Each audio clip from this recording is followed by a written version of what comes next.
ජේසු පිහිටයි කල්වාරියේ ආදරය විඳින්නට හොයන්නට යන මේ ශුද්ධ වූ දේව වචනේ ගමන ඇතුලේ අද අපි එකතු වෙන්නේ චතාරික සමයේ පළවෙනි ඉරිදින දේව වචනය මෙනෙහි කරන්නට. මේ කාලේ පුරාවට උන්වහන්සේ විවිධාකාරයෙන් අපිට පණිවිඩ දුන්නා.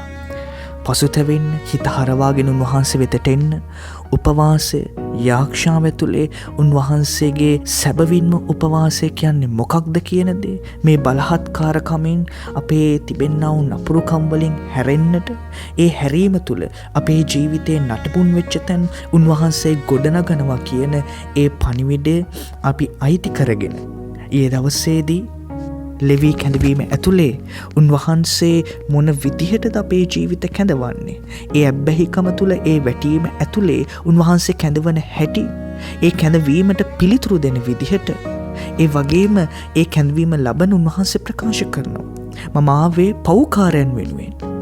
ඒ පව්කාරයව පිළිගැනීම ඇතුලේ ඔබේ මගේ ජීවිතයට උන්වහන්සේ දෙන වරප්‍රසාද ගැන අපි මෙනෙහි කරමින් මේ ගමන ආවා මාදර ප්‍රේමවන්තයන්.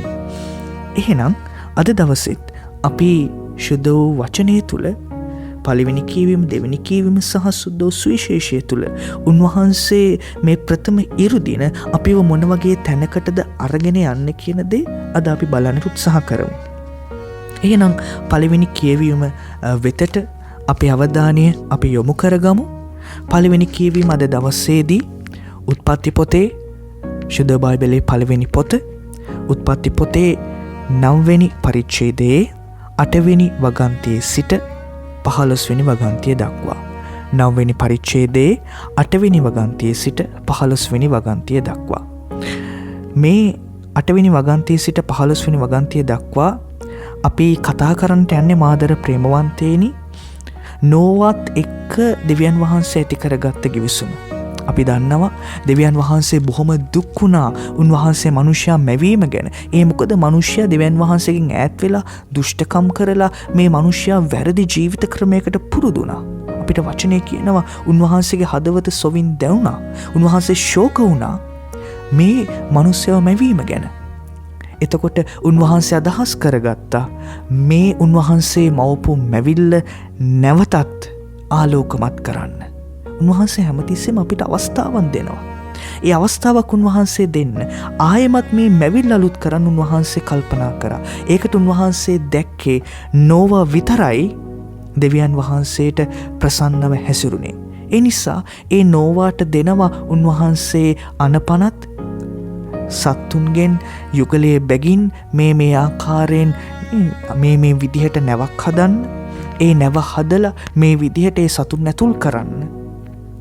එතකොට දෙවියන් වහන්සේ කියනවා දවස් 40ක් මම නොකඩවා වර්ෂාව එවනවා, මහා ජලගැල්මක් එවනවා. ඉතින් අපි චතාරික දවස ආරම්භ කරනකොට අලුබදාද මේ දවස් 40 ගැන කතා කරද්දි මේ නෝවාගේ ජලගැල්මේ වර්ෂාවේ දවස් 40ත් අපි කතා කරා. ඒ පසුබිම ඇතුලේ දැන් දෙවියන් වහන්සේ නෝවත් එක්ක ගිවිසුමක් ඇති කරගන්නවා. අපි බලමු වචන ඇතුලේ උන්වහන්සේ මොනවාද කියන්නේ කියලා. 8 වෙනි වගන්තිය.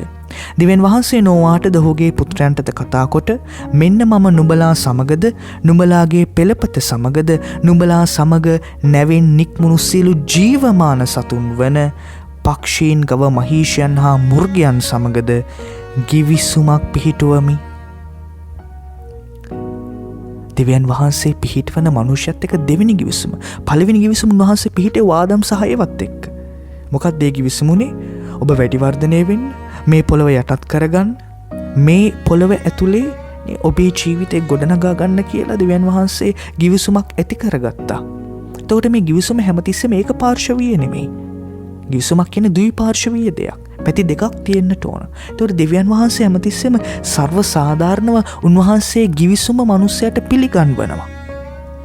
වහන්සේ පිළිගන්වන කොන්දේසි විරහිත ආදරයක් ඇතුලේ උන්වහන්සේ ගිවිසුමක් පිළිගන්වනවා. ඒ විදිහටම දෙවියන් වහන්සේ මේ මනුෂ්‍යත් එක්ක කරන දෙවෙනි ගිවිසුම නෝවත් එක්ක පිහිටවනවා. අපි දකිනවා ආබ්‍රහම් තුමත් එක්ක උන්වහන්සේ ගිවිසුමක් පිහිටෙව්වා. ඒ ගිවිසුම පිහිටවනකොට උන්වහන්සේ ඒ සතුන් දෙබෑ කරලා ඒ දෙපළු මතින් ආබ්‍රහම්ට ගමන් කරන්නට කියලා කිව්වා. මේ විදිහට උන්වහන්සේ මනුෂ්‍යත් එක්ක ගිවිසුම් පිහිටුව ගන්නවා. සීනයි කන්දේදී මෝසෙස් එක්ක මනුෂ්‍යව නියෝජනය කරලා උන්වහන්සේ ගිවිසුමක් පිහිටව ගත්ත ආක්ෂා 10ක් උන්වහන්සේ දුන්නා. උන්වහන්සේ මේ වරින් වර ගිවිසුම් පිහිටුව ගන්නේ මාතර ප්‍රේමවන්තේනි මේ මනුෂ්‍යව ඇද බැඳ තබා ගන්න උන්වහන්සේ ළඟට. අපි කියනවා කොන්ට්‍රැක්ට් එක අලුත් කරනවා කියලා. අවුරුද්දකට පස්සේ කොන්ට්‍රැක්ට් එක අලුත් වෙනවා. එතකොට ඒක අවුරුදු 2කට කොන්ට්‍රැක්ට් එකක් වෙනවා. ඒ මොකද ගිවිසුම අලුත් කරගන්නේ හැමතිස්සෙම විශ්වාසයෙන් බැඳෙන්න. දෙවියන් වහන්සේ හැමතිස්සෙම විශ්වාසවන්ත වුණා. මනුෂ්‍යයා තමයි විශ්වාසවන්ත වුණේ නැත්තේ ගිවිසුම ඇතුලේ. බලමු දෙවියන් වහන්සේ මොකක්ද මේ ඇති කරගන්න ගිවිසුම නෝවත් එක්ක කියලා. 11 වෙනි වගන්තිය නුඹලා සමග පිහිටවන ලද ගිවිසුම වනාහි මින් පසු කවදාවත් ජල ගැල්මකින් සියලු ජීවමාන සතුන් විනාශ කරනු නොලබන බවත් මින් පසු කවදාවත් ජල ගැල්මකින් මහ පොළව වනසනු නොලබන බවත්ය. දෙවියන් වහන්සේගේ කිවිසුම බොහොම පැහැදිලි. උන්වහන්සේ කියන්නේ මීට පස්සේ කවදාවත් කිසිම ජල ගැල්මකින් මම විනාශ කරන්නේ නැහැ. විනාශ වෙන්න ඉඩ දෙන්නේ නැහැ කියලා. දැන් ඔබ අහවි දෙවියන් වහන්සේ එහෙම කිව්වනම් එහෙනම් සුනාමිය ආවේ. එහෙනම් මේ ගම් වතුර එන්නේ. එතකොට දෙවියන් වහන්සේ මේ කියපු ගිවිසුම උන්වහන්සේ රැකලා නැහැනේ කියලා කියයි. උන්වහන්සේ මම කිව්වා මේ ගිවිසුම ද්විපාර්ශ්වීයයි. උන්වහන්සේ කියනවා මම කිසි දවසක ජල ගැල්මක් එවන්නේ නැහැ ජීවමාන සතුන්ව විනාශ කරන්න.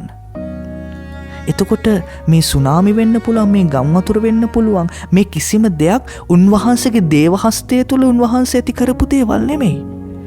මේ හැම දෙයක්ම මිනිස්සු වෙන්නේ අපි උන්වහන්සේ දුන්න මේ සබහා ධර්ම එක විදිහට ඕන විදිහට වෙනස් කරන්න ගිහිල්ලා ඒකෙන් ලැබෙන අතුරු ප්‍රතිඵල. සුනාමියක් කියන්නේ අතුරු ප්‍රතිඵලයක්. ගම් වතුරක් කියන්නේ අතුරු ප්‍රතිඵලයක්. මේ අතුරු ප්‍රතිඵල අපිට ලැබෙන්නේ මොකද? අපි කරපු වැරදි නිසා මාතර ප්‍රේමවන්තේනි. මනුෂ්‍ය අපි උන්වහන්සේගේ මෙවිල්ල වෙනස් කරන්න ගියා. වෙනස් කරගෙන යනවා. දැන් ඒක ප්‍රතිවිපාක අපිට විඳින්න සිද්ධ වෙලා මාතර ප්‍රේමවන්තේනි. ජල ගැල්ම විතරක් නෙමෙයි, භූමිකම්පා, නායයන්, මේ හැම දෙයක්ම, ඉඩෝරය, මේ හැම දෙයක්ම මේ මනුෂ්‍ය අපි විසින්ම ඇති කරගත්ත දේවල් මාතර ප්‍රේමවන්තයන්. එතකොට මේ ජල ගැල්ම ගැන අපිට දෙවෙනි කියවීමේ හරි ලස්සනට පවුලුතුමා කියන අපි මේ වචනය මෙනෙහි කරමු. දෙවෙනි කියවීම තුලදී මම මෙතනදී නවතිනවා මේ ජල ගැල්ම ගැන උන්වහන්සේ දෙන මේ කිවිසුම. උන්වහන්සේ කියනවා මම ආයි විනාශ කරන්නේ නැහැ කවදාවත්. එතකොට උන්වහන්සේ මේ දේ කළේ මනුෂ්‍යගේ දුෂ්ටකම් නිසා. උන්වහන්සේට ඕන වුණේ මේ ලෝකේ බේරගන්න. උන්වහන්සේට ඕනේ මේ ලෝකේ බේරගන්න. උන්වහන්සේ මේ ලෝකේ මනුෂ්‍යයට පවරලා දුන්නට මනුෂ්‍යයා දෙවියන් වහන්සේගේ කැමැත්තට පිටුපාලා දෙවියන් වහන්සේ හිතපු නැති විදිහට මේ ලෝකේ ජීවත් වෙන්න ගත්තා. උන්වහන්සේ පණිවිඩ දුන්නා, උන්වහන්සේ සලකුණු දුන්නා. ඒත් මනුෂ්‍යයා වෙනස් වුණේ නැහැ. ඒ නිසා උන්වහන්සේට ඕන වුණා මේ ලස්සන ලෝකේ ආරක්ෂා කරන්න. ඒකට තමයි දැන් උන්වහන්සේ මේ දෙවෙනි ගිවිසුම ඇතුළත් කරගන්නේ. එතකොට මේ ගිවිසුම ඇතුලේ උන්වහන්සේ ලස්සන සලකුණක් දෙනවා. තවද දෙවියන් වහන්සේ කතා කොට මාහා නුඹලාද නුඹලා සමග සිටින සියලු ජීවමාන සතුන් අතර මතු සියලු පරම්පරාවන් සඳහා මා පිහිටවන ගිවිසුම් ලකුණ නම් මේය. දැන් උන්වහන්සේ මේ පිහිටවන ගිවිසුමේ ලකුණක් දෙනවා. අපි ගිවිසුමක් ගහනකොට, අපි ගිවිසුමට එකඟ වෙනකොට, අපි ඒ ගිවිසුමට එකඟ වුණා කියලා අපි කරන්නේ මොකද්ද? අපි අත්සන් කරනවා. පාර්ශව දෙකෙන්ම අත්සන් කරනවා. එතකොට මෙතන දෙවියන් වහන්සේ මොකද්ද දෙන මේ සලකුණ බලන්න. වලාකුළුවල මම මාගේ දේ දුන්න තබමි. මම මාගේ දේ දුන්න තබමි. රේන්බෝ. එතකොට දෙවියන් වහන්සේ මොකද්ද මේ කරන්නේ? දෙවියන් වහන්සේගේ දෙයක් තමයි උන්වහන්සේ සලකුණක් විදියට ඉදිරිපත් කරන්නේ. දෙවියන් වහන්සේ මනුෂ්‍යයාගෙන් කිසිම දෙයක් ඉල්ලන්නේ නැහැ. මේ ගිවිසුමට විශ්වාසවන්ත විදිහට ඔබ මට යම් කිසි සලකුණක් දෙන්නට ඕන කියලා. දෙවියන් වහන්සේ තමයි මාදර ප්‍රේමවන්තේනි මෙතනදී විශ්වාසවන්ත වෙන විදිහට උන්වහන්සේ සලකුණක් ඉදිරිපත් කරන්නේ. ඒ තමයි දේ දුන්න. මාගේ දේ දුන්න. දෙවියන් වහන්සේ ඇති කරපු සලකුණක් මාදර ප්‍රේමවන්තේනි. මේ දේ දුන්න ගැන කතා කරනකොට අපි දකිනවා දේ දුන්න. දේ දුන්න අපිට හැමතිස්සෙම දකින්න හම්බ වෙන්නේ නැහැ. අපි ගොඩක් වෙලාවට දේ දුන්නක් දකින්නේ වැස්සකින් පස්සේ. ඒ වුණත් පොද්ද වැස්ස තියෙනකොට අපි දේ දුන්නක් දකිනවා. හැබැයි විද්‍යාත්මකව කියනවා මේ දේ දුන්න හැමතැනටම පේන්නේ නැහැ. එක් කෝණයක් තියෙනවා. මේ හිරුවෙලිය මේ ජල වාෂ්ප ඇතුළෙන් ගමන් කරද්දී ඒ හරහා ඇතිවෙන ප්‍රතිබිම්බයෙන්, ඒ හරහා ඇතිවෙන ඒ දර්ශනයෙන් වලාකුළ පටන් ගන්නවා. අපිට විද්‍යාත්මකව නම් කියනවා මේ වලාකුළක තියෙනවා කියලා පාට මිලියනයක් විතර. තරම් පාට තියෙනවා. ඒ විදිහට විවිධාකාරයෙන් හැදිච්ච අලංකාර වර්ණ තියෙනවා. හැබැයි අපිට ඇස් දෙකට පේන්නේ මේ දේ දුන්නේ වර්ණ ප්‍රධාන වර්ණ 7ක් විදිහට. විද්‍යාත්මකව. එතකොට මේ දේ දුන්න විවිධ මිත්‍යා මත තිබ්බා මේ දේ දුන්න ගැන. ග්‍රීක මිත්‍යාව කිව්වා මේ දේ දුන්න කියන්නේ පොළවත් අපිට පේන්නේ නැති ලෝකයක්. අපිට අනුව ස්වර්ගය වෙන්නට පුළුවන්. ස්වර්ගය නමුත් ග්‍රීක මිත්‍යාවන් එංගොලන් කිව්වේ පොළවට එහා තියෙන ලෝකයක් අතර පණිවිඩකාරයෙක් තමයි මේ දේ දුන්න කියලා. එතකොට රබ්බිවරුන් ඉගැන්වීමේ මේ රබ්බිවරු ඉගැන්නුවා මේ දේ දුන්න කියන්නේ දේව උදහස සහ දේව දයාවේ සලකුණක්. දේව උදහස. මොකද ජල ගැල්මෙන් පස්සේ තමයි දේව දුන්න ඇති වුණේ. එතකොට දේව උදහසක් තිබ්බ ජල ගැල්ම ඇතුලේ. ඒ වගේම දේ දුන්න ඇති වෙන්නේ දෙවියන් වහන්සේගේ දයාවත් එක්ක. උන්වහන්සේගේ ආදරය තමයි මේ දේ දුන්නෙන් පෙන්වන්නේ කියලා රබ්බිවරුන් ඉගැන්වීම තිබ්බා. ඒතකොට ජපානයේ මිත්‍යා මතයක් තිබ්බා. මේ දේ දුන්න කියන්නේ මැරිච්ච අයට ඒ මුතුන් මිත්තන්ට ආයෙමත් අපේ පොළවට එන්න පුළුවන් මාර්ගයක් කියලා.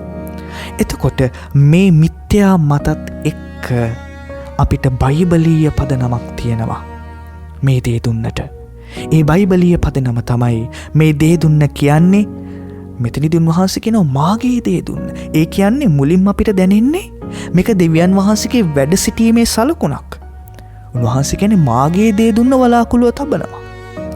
එතකොට මේ දේ දුන්න ඇතුලේ අපි මොකක්ද දකින්නේ? දෙවියන් වහන්සේගේ මහිමය, දෙවියන් වහන්සේගේ බලය අපි දකිනවා. ඒ වගේම තමයි මේ දේ දුන්න සලකුණක් අලුත් ආරම්භයකට දෙවියන් වහන්සේගේ කරුණාව ඇතුලේ දැන් උන්වහන්සේ නොවට ඒ මිනිස්සුන්ට දෙනව අවස්ථාවක් ආරම්භ කරන්න අලුත් ජීවිතයක්. එතකොට මේක තමයි මේ බයිබලීය පදනම වෙන්නේ. එතකොට මාදර ප්‍රේමවන්තේනි මේ දේ දුන්න පිළිබඳව සඳහන් වෙනවා එසේකියල් දෙවස්වරයාගේ පොතේ පළවෙනි පරිච්ඡේදයේ 28 වෙනි වගන්තිය සඳහන් වෙනවා. මාදර ප්‍රේමවන්තේනි ඒ 28 පළවෙනි පරිච්ඡේදයේ 28 වෙනි වගන්තියේ හරි පැහැදිලිව කියනවා මේ දේ දුන්න කියන්නේ දෙවියන් වහන්සේගේ වැඩ සිටීමේ සලකුණක් කියලා. අපිට කියනවා හාත්පසින් තිබුණු දීප්තියේ පෙනීම වර්ෂා දවසක වලාකුලේ තිබෙන දේ දුන්නක පෙනීමක් මෙන් විය. මේ වනාහි සමිදානන් වහන්සේගේ තේජාන්විත ස්වරූපේ පෙනීමයි. පැහැදිලි. වලාකුලේ තිබ්බ දේ දුන්න හරියට දෙවියන් වහන්සේගේ තේජාන්විත ස්වරූපේ පෙනීමයි. ඒ කියන්නේ දෙවියන් වහන්සේගේ වැඩ සිටීමේ සලකුණක් තමයි මේ දේ දුන්න කියන්නේ. එතකොට උන්වහන්සේ කියනවා මේ දේ දුන්න තමයි මගේ සලකුණ වෙන්නේ. මේ ගිවිසුම් ලකුණ වෙන්නේ මේ දේ දුන්නයි.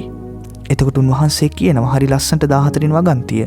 පොළවට ඉහළින් වලාකුළු පැමිණ වලාකුළු අතර දේ දුන්න දිස්වන කල මාහා නුඹලාද සියලු ජීවමාන සතුන්ද අතර මින්මතු කවදාවත් ජල ගැල්මකින් සියලු ජීවමාන සතුන් විනාශ නොකිරීමට පිහිටුවාගත් ගිවිසුම සිහි කරන්නෙමි.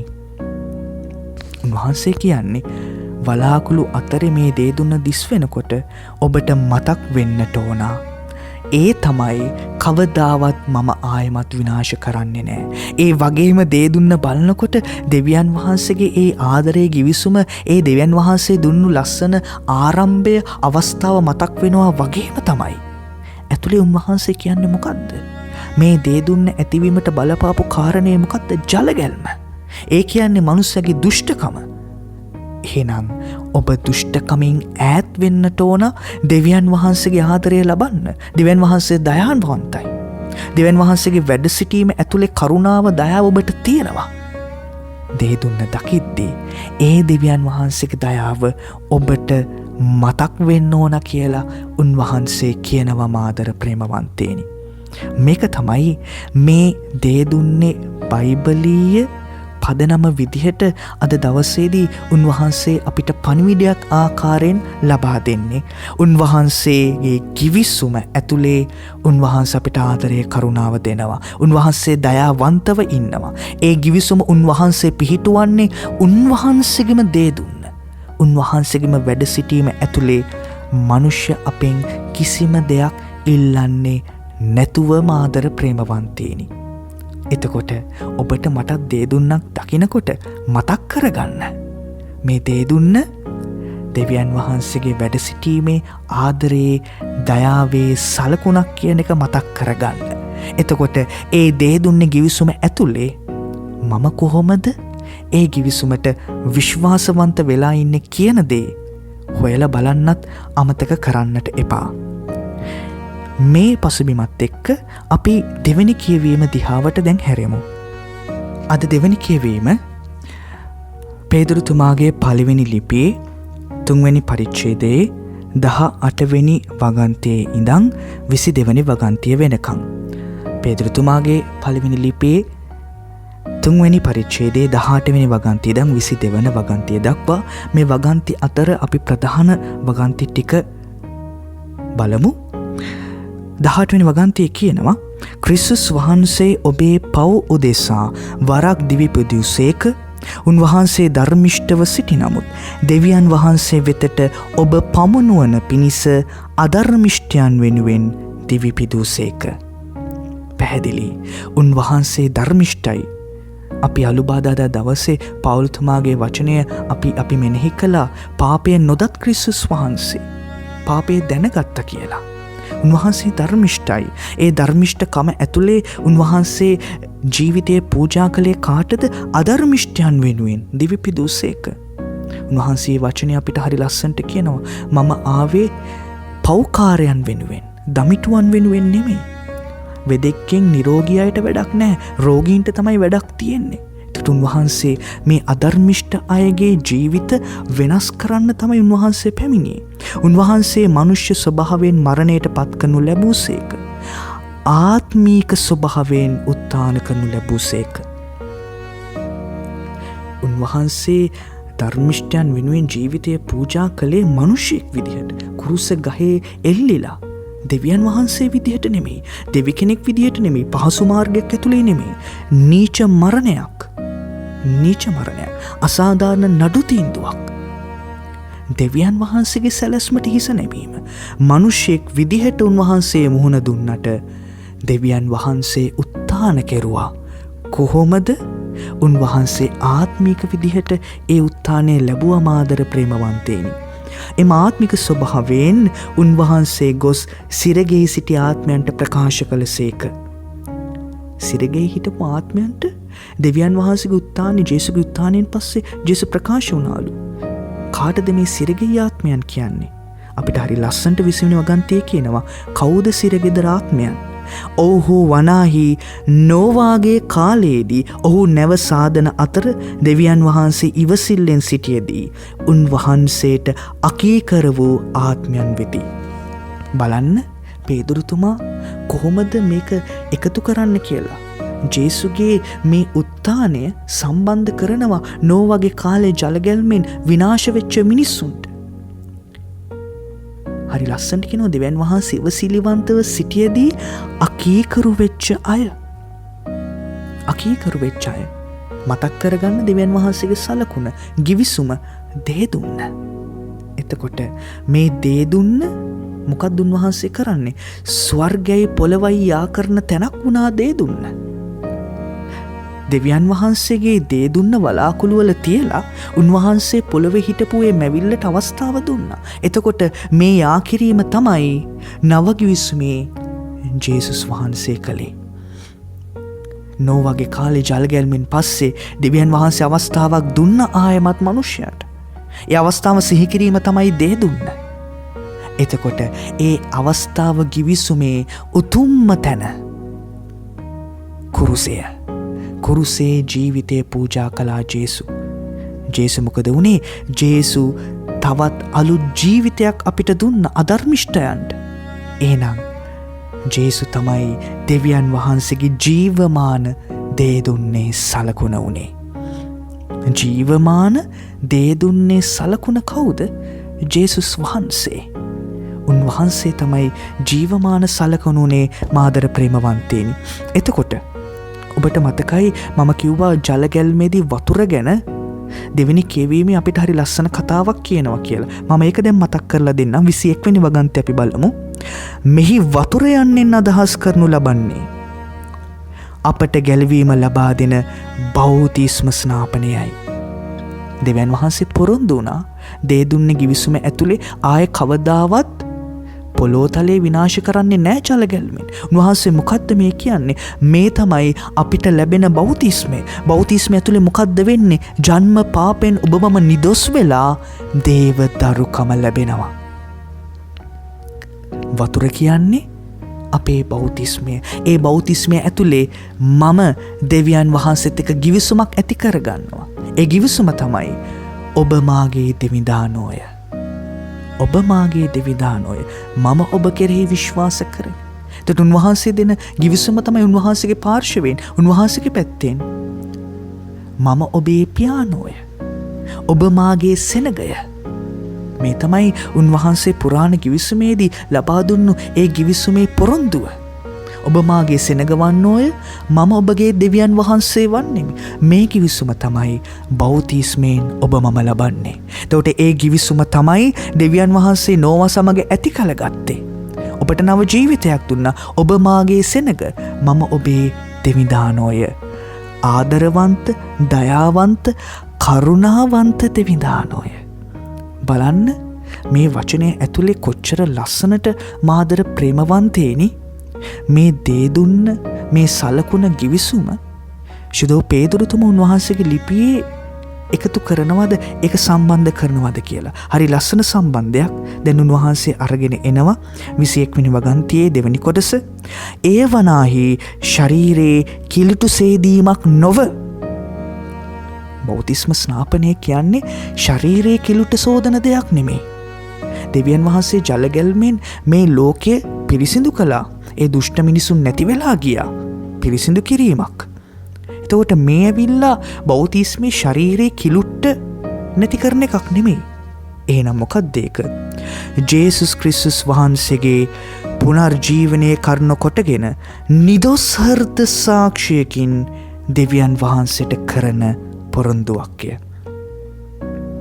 බෞතිස්මය කියන්නේ අපේ ශරීරයේ කිලුටු වලින් නැති කරන එකක් නෙමෙයි. ඒ කියන්නේ මොකද්ද? නිදොස් හෘද සාක්ෂියක් එක්ක මම දෙවියන් වහන්සේට කැප වෙනවා. නිදොස් හෘද සාක්ෂියක් එක්ක මම දෙවියන් වහන්සේගේ වෙනවා. ඒ පොරොන්දුව තමයි බෞතිස්මයෙන් දෙන්නේ. ඒ පොරොන්දුව තමයි දෙවියන් වහන්සේ දේ දුන්නේ සලකුණින් නෝවාගෙන් ඉල්ලුවේ. ඔබ මාගේ වෙන්න. ඔබ මාගේ වෙන්න. ඔබ මාගේ වෙන්න. එතකොට ජේසු මොකද කළේ? කුරුසේ මරණයත් එක්ක ඔබට මට ඒ දේව දරුකම උන්වහන්සේගේ ජීවිත පූජාව ඇතුලේ සදාතනික උරුමය ලබා දුන්නා. සදාතනික උරුමය ලබා දුන්නා මාදර ප්‍රේමවන්තේනි. හරිම ලස්සන තැනකට උන්වහන්සේ මේ වචන ඇතුලේ අපිව ගේනවා. නිදොස් හෘද සාක්ෂියක් ඇති කරගෙන උන්වහන්සේගේම වෙන්න කියන ආරාධනාව තමයි මේ වෙලාවේ උන්වහන්සේ ඔබට මට දෙන්නේ මාදර ප්‍රේමවන්තේනි. නිදොස් හෘද සාක්ෂියක්. ඒක අපිට තියෙනවා. ඒක අපට ඇති වුණා අපේ බෞතිස්මයෙන්. අපේ බෞතිස්මෙන්. අර දේ දුන්නේ සලකුණෙන් නොවගේ මිනිස්සුන්ට දුන්නා වගේම තමයි දෙවියන් වහන්සේ බෞතිස්මෙන් ඔබට මට ඒ ගිවිසුම ලබා දුන්නා. එහෙනම් ඒ ගිවිසුමට ජේසු කොහොමද ඇතුල් වුණේ කියන එක අද අපිට ශුද්ධ සුවිශේෂයේ මාක්තුමා පෙන්නනවා. අද ශුද්ධ සුවිශේෂයේ මාක්තුමාගේ සුවිශේෂයේ පළවෙනි පරිච්ඡේදයේ 12 වෙනි වගන්තියේ ඉඳන් 15 වෙනි වගන්තිය දක්වා. පළවෙනි පරිච්ඡේදයේ 12 වෙනි වගන්තිය ඉඳන් 15 වෙනි වගන්තිය දක්වා. අපිට මෙනෙහි කරන්නට තියෙන්නේ, අපි දකිනවා අපිට තියෙන මාර්තුකා දෙකක්. 12 වෙනි වගන්තිය ඉඳන් 13 වෙනි වගන්තිය ජේසුස් වහන්සේ පරීක්ෂා කරනු ලැබීම. 14 සිට 15 වෙනි වගන්තිය ගලිලේ දේශනා කිරීම. කොහොමද මේ සිද්ධීන් දෙක සම්බන්ධ වෙන්නේ? අපි වචනයත් එක්ක බලමු. 12 වෙනි වගන්තිය එම ඇසිල්ලෙහි ආත්මයානෝ උන්වහන්සේ පාලුකරයට පැමිණ වූ සේක. මේ 12 වෙනි වගන්තිය හරි ලස්සන තැන් කිහිපයක් තියෙනවා මාදර ප්‍රේමවන්තයින්. එම ඇසිල්ලෙහි, ඒ කියන්නේ ඒ මොහොතේ, මොකද්ද මේ මොහොත? අපිට 9 වෙනි වගන්තියේ ඉඳන් අපි දකිනවා ජේසුස් වහන්සේගේ බෞතිස්ම ස්නාපනයේ තියෙනවා. එතකොට මේ ජේසුස් වහන්සේගේ බෞතිස්ම ස්නාපනයේ අපිට 10 වෙනි වගන්තියේ කියනවා ආත්මයාණන් වහන්සේ පරිවේකුමෙන් තමන් පිට බැස එනු දුටුසේක. එතකොට ශුද්ධාත්මයාණන් ආත්මයාණන් වහන්සේ බෞතිස්මයේදී පරිවේක් වගේ ජේසුස් වහන්සේ මතු පිට වැඩම කරනවා. එතකොට ඒ ආත්මයාණන් වහන්සේ තමයි ඒ මොහොතේදීම මොකද කරන්නේ? උන්වහන්සේ පාලුකරයට පැමිණ වූසේක. ජේසු හිතලා මිනිසෙක් විදිහට ගිය ගමනක් නෙමෙයි. ආත්මයාණන් වහන්සේ තමයි ජේසුව පාලුකරයට තල්ලු කරේ. අපි දන්නවා පාලුකරේ මොකක්ද වෙන සිද්ධිය කියලා. ලූක්තුමාගේ සුභාරංචියේ සහ මතෙව්තුමාගේ සුභාරංචියේ තමයි විස්තරාත්මකව මේ පාලුකරේ ඒ ජේසු මුහුණ දුන්නු අත්දැකීම විස්තර කරන්නේ මාක්තුමාට වඩා. නමුත් පාලුකරේ උන්වහන්සේට පරීක්ෂාවන් වලට මුහුණ දෙන්න වෙනවා. කවුද යොමු කරන්නේ? ආත්මයාණන් වහන්සේ. එතකොට මේ පරීක්ෂාව කියන දේ මාදර ප්‍රේමවන්තේනි, ඒ අදහස් වෙන්නේ අපි දුර්වලයි කියන එක නෙමෙයි. ආත්මයාණන් වහන්සේ තමයි ජේසුව යොමු කරන්නේ. එතකොට ආත්මයන් වහන්සේ මොකද්ද මේ කරන්නේ? ජේසුව මිනිසෙක් විදිහට ශක්තිමත් කරන්න යන්නේ. ජේසු දැන් මොකද්ද කරන්න යන්නේ? බෞතිස්මයෙන් පස්සේ ජේසු ප්‍රසිද්ධ ජීවිතය ආරම්භ කරන්න යන්නේ.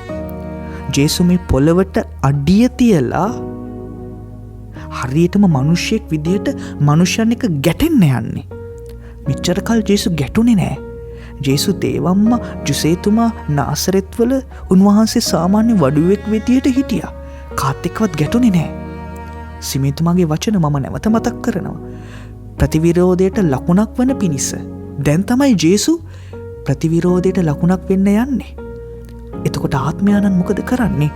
ජේසුට මේ ප්‍රතිවිරුද්ධ වෙන්න ලකුණක් වෙන්න හයිය දෙනවා. ඒ හයිය දෙන්න පාලුකරයට අරගෙන යනවා. අරගෙන ගිහිල්ලා සාතන්ව මුණගස්සනවා. ආත්මයාණන්. එතකොට මාදර ප්‍රේමවන්තේනි, ඔබේ මගේ ජීවිතේ පරීක්ෂාව කියන්නේ දෙවියන් වහන්සේ ආත්මයාණන් මුණගස්සන තැනක්. මොකටද මුණගස්සන්නේ? ඔබව මාව හයිය කරන්න. ඒ මොකටද? ඔබෙන් මගෙන් උන්වහන්සේ ලොකු දෙයක් බලාපොරොත්තු වෙගෙන ඉන්නවා. ජේසුගෙන් ලොකු දෙයක් දෙවියන් වහන්සේ බලාපොරොත්තු වෙගෙන හිටියා. ඒ බලාපොරොත්තුවකින් තමයි උන්වහන්සේ ජේසුව මිනිසෙක් විදියට එව්වේ. අපි කිව්වා උන්වහන්සේ ධර්මිෂ්ඨයි. අධර්මිෂ්ඨයන් වෙනුවෙන් ජීවිතය ඔප්පු කරන්න. ධර්මිෂ්ඨ කෙනෙක්ට අධර්මිෂ්ඨයන් වෙනුවෙන් කිසිම වැරැද්දක් නැතුව ජීවිතය ඔප්පු කරන එක ලේසි නෑ. අන්න ඒ අත්දැකීමට යන්න ශුද්ධාත්මයාණෝ ජේසුව පාලුකරයට මෙහෙවනවා මාදර ප්‍රේමවන්තේනි. ඔබවත් මාවත් උන්වහන්සේ පාලුකරයට මෙහෙවනවා. මෙහෙවයි, මේ මොහොතෙත් මෙහෙවමින් ඉන්නවා ඇති. පරීක්ෂාවට, අමාරුකමට, පාලුකරේ වේදනාවට. මතක තියාගන්න, උන්වහන්සේ මෙහෙවන්නේ ලොකු දෙයක් උන්වහන්සේ කරගන්නට ඉන්නවා. ජේසු ප්‍රසිද්ධ ජීවිතය ආරම්භ කරා වගේ ප්‍රතිවිරෝධයට ලකුණක් වුණා වගේ ඔබවත් මාවත් ප්‍රතිවිරෝධයට ලකුණක් කරන්න තමයි ඔය පරීක්ෂාවට යොමු කරන්නේ මාදර ප්‍රේමවන්තේනි. 13 වෙනි වගන්තිය. උන්වහන්සේ සාතන් විසින් පරීක්ෂා කරනු ලබමින් දින 40ක් පාලු කරෙහි විසූසේක. උන්වහන්සේ වනසතුන් අතර විසූසේක. දේවදූතයෝ උන්වහන්සේට උපස්ථාන කළහ. සාතන් විසින් පරීක්ෂා කරනු ලබමින් දින 40ක්. අපි මේ දින 40 ගැන අලුබදාදා දවසේ කතා කරා. එතකොට අපි ජේසු මේ පාලු කරේ දවස් 40 ගැනත් අපි දවස් 40 එක්තරා සලකුණක් කියලා අපි කතා බහ කරා. එතකොට මේ දවස් 40 මොකද වෙන්නේ? පාලු කරේ උන්වහන්සේ නොකා නොබී සාතන් විසින් පරීක්ෂා කරනු ලැබුවා. එතකොට මේ පරීක්ෂාවට ආත්මයන්න් වහන්සේම ජේසුව යොමු කරා. හරි ලස්සන දෙයක් කියනවා. දේවදූතයෝ උන්වහන්සේට උපස්ථාන කළා. පරීක්ෂාවේදී ඔබ මම තනි නැහැ. මම කියන්නේ මිනිස්සු අතරේ තනි වෙන එක ගැන නෙමෙයි. මිනිස්සු ඉදී. නමුත් පරීක්ෂාවේදී ඔබ මම තනි නැහැ. දේවදූතයන් ඉන්නවා. ඔබේ මගේ රැකවල් දේවදූතයා ඉන්නවා. ඒකයි උන්වහන්සේ මේ පෙන්눔 කරන්නේ. ඔබ තනි වෙන්නේ නැහැ. පාලු කරේ ජේසුට උන්වහන්සේ දේවදූතයන්ගේ උපස්ථානය ලබා දුන්නා. ඒ දේවපුතා වෙච්ච නිසා නෙමෙයි. ඒ අපි හැම කෙනෙක්ටම උන්වහන්සේ ආරක්ෂාව ලබා දෙනවා. පරීක්ෂාවට මෙහෙව්වට පරීක්ෂාවට අපි වරගෙන ගියාට අපිව තල්ලු කරාට ඒ විදිහටම පරීක්ෂාවට මුහුණ දෙන්න උන්වහන්සේ ශක්තියක් වගේ දේවදූතයන් අපි ළඟ තියාගෙන ඉන්නවා. අපිව තල්ලු කරනවා, අපිව ආරක්ෂා කරනවා මාදර ප්‍රේමවන්තේනි. මේ පාලු කරේ අත්දැකීමත් එක්ක ඊට පස්සේ ජේසු ප්‍රසිද්ධ ජීවිතයට ඇතුල් වෙනවා. ගලීලේ දේශනා කිරීම මේ සම්බන්ධය හරි ලස්සනයි. බලන්න උන්වහන්සේ දවස් 40ක් හිටියේ ඇයි පාලු කරේ? උන්වහන්සේ මේ මොහොතේ පාලු කරට යව්වේ ඇයි? අවුරුදු 30දී. නියමිත මොහොත වෙනකම්. 14 වෙනි වගන්තිය. ජොහාන් හිරබාරයට ගනු ලැබූ පසු ජේසුස් වහන්සේ දෙවියන් වහන්සේගේ සුභාසන දේශනා කරමින් ගලීලයට වැඩියසේක. ඒ දේශනාව මේය. නියමිත මොහොත පරිපූර්ණ වී තිබේ. දෙවියන් වහන්සේගේ රාජ්‍ය ආසන්නය. පසුතැවී සිත හරවා ගන්න සුබ අස්න අදහා ගන්න යනුයි. ජොහාන් හිරබාරයට ගත්තයින් පස්සේ තමයි ජේසු යන්නේ. ජොහාන් හිරබාරයට ගන්නකම් ජේසු හිටියා. නියමිත මොහොත. ජේසු ගිහිල්ලා පළවෙනි දේශනාව කියන්නේ එකයි. නියමිත මොහොත පැමිණ තිබේ. දේව තාත්තා මේ නියමිත මොහොතේ තමයි මට පාලු කරෙන් එළියට අඩිය තියන්න කිව්වේ. පාලු කරේ දවස් 40ක් මාව තියාගෙන හිටියේ, මාව හැදුවේ ඒකයි නියමිත මොහොත වෙනකම්. ජොහාන් නික්ම යනකොට ඒ නික්ම යාමට ජේසු එකතු වෙනවා. හරියට මේ හිඩස් පුරවනවා වගේ. හරියට පසල් එකක් පුරවනවා වගේ. අපි පුංචි කාලේ ජිග්සෝ පසල් අපි හදනවනේ. එක එක කෑලි අමුණලා සම්පූර්ණ චිත්‍රයක්, සම්පූර්ණ ලස්සන දෙයක් හදා ගන්නවනේ. ඒ වගේම සම්පූර්ණ වෙන්නේ ජොහාන් හිරබාරයට යනවා. ජේසු ඒ හිස්වීම පුරවනවා මාදර ප්‍රේමවන්තේනි. ජේසු ඒ හිස්වීම පුරවනවා. එතකොට ජේසු කොහොමද ඒ හිස්වීම පුරවන්නේ? දෙවියන් වහන්සේගේ සුභාසන දේශනා කරමින්. මේක ජේසුගේ සුභාසනක් නෙමෙයි. දෙවියන් වහන්සේගේ. එතකොට දෙවියන් වහන්සේගේ මේ දේ තමයි උන්වහන්සේ කරවන්නේ. තම පුත්‍රයා ලව්වා. උන්වහන්සේ ඒක තමයි උන්වහන්සේ ගැලවීම ඉතිහාසය කරන්නේ. දෙවියන් වහන්සේගේ දේ සුබ අස්න. ඒක සුභාරංචියක්, good news. ඇයි මේකට සුභාසන කිව්වේ? සත්‍යතාවයේ සුභාසනක්, බලාපොරොත්තුවේ පණිවිඩයක්, සාමයේ පණිවිඩයක්, පොරොන්දුවේ පණිවිඩයක්, ගැලවීමේ පණිවිඩයක්, මනස්ථාපනයේ පණිවිඩයක්, සදාතනික ජීවිතයේ පණිවිඩයක්. මේ තමයි සුභාරංචිය, good news. එතකොට මේ හොඳ ආරංචිය ඇතුලේ අපි හැම කෙනෙක්ටම බලාපොරොත්තුවක් දෙනවා. මොකක්ද ඒ බලාපොරොත්තුව? දෙවියන් වහන්සේගේ රාජ්‍ය ආසන්නයි. දෙවියන් වහන්සේගේ රාජ්‍ය විල්ල තියෙන්නේ. මොකක්ද කරන්න කියන්නේ? පසුතැවී සිත් හරවා ගන්න සුබ අස්න දහගන්න. බලන්න මාතර ප්‍රේමවන්තේනි, දේදුන්නකින් අපිව දෙවියන් වහන්සේ අරගෙනෙන ගිවිසුමේ ලස්සන. බෞතිස්මය ඇතුළේ උන්වහන්සේගේම අපිව කරගෙන උන්වහන්සේ සුබ අස්න අපිට දෙනවා. සුභාරංචියක්. ඒ සුභාරංචිය මොකක්ද? දේවරාජ්‍ය ළඟයි. හැබැයි ඒ දේවරාජ්‍ය අපි අයිති කරගන්නේ කොහොමද? පසු තැවිලා උන්වහන්සේගේ සුභාසන අයිති කරගන්නකොට. එතනින් තමයි උන්වහන්සේ මේ දේදුන්නක් එක එකතු කරන ස්වර්ගයයි පොළොවයි එකතු කරන තැන අපිට ස්වර්ගයට යන්න පුළුවන් වෙන්නේ. අපිට ස්වර්ගයට යන්න පුළුවන් වෙන්නේ. අපි හැමෝම ඇස් දෙක ඇරගෙන බලාගෙන ඉන්නේ ඒ ස්වර්ගය අයිති කරගන්න නේද? එහෙනම් ඒ මග තමයි ජේසු අපිට පෙන්වන්නේ. ජේසු දෙවියන් වහන්සේගේ දේදුන්න වුණා නව ගිවිසුමේ. ගිවිසුමේ සලකුණ වුණා.